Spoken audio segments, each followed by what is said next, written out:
Дорогие друзья, приближение этого чудесного мгновения между прошлым и будущим знакомо нам с детства, ну или хотя бы с первого класса.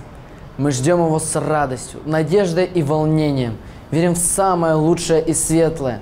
По традиции отмечаем этот праздник самыми близкими людьми.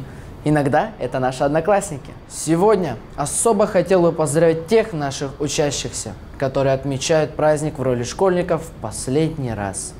Следующий Новый год они непременно будут достойными студентами лучших вузов нашей необъятной страны. Успех всей школы зависит от эффективного труда и достижения каждого учителя и ученика, и учениц тоже.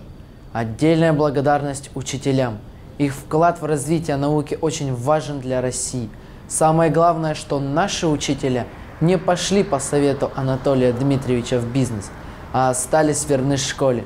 Нас объединяют одни цели – стремление приносить пользу школе, ответственность за ее судьбу. В уходящем 2017 году мы не теряли надежды. Мы сдали все экзамены, закрыли все четверти, активно участвовали в жизни школы. Школа помогала и будет помогать нам достойно отвечать на современные вызовы. В следующем году будет вестись работа по внедрению безвизового режима на уроки физкультуры.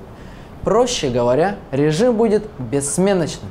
Дорогие друзья, сейчас, в новогоднюю ночь, кроме запаха оливье, мы особенно остро чувствуем, как уже соскучились по школе. Давайте пожелаем себе, близким, учителям и вообще всей нашей школе радости и счастья, добрых мемов и вайнов, только отличных отметок и супер легких экзаменов. И как говорится, за школу и двор, кек вам и лол. С праздником вас! С новым 2018 годом!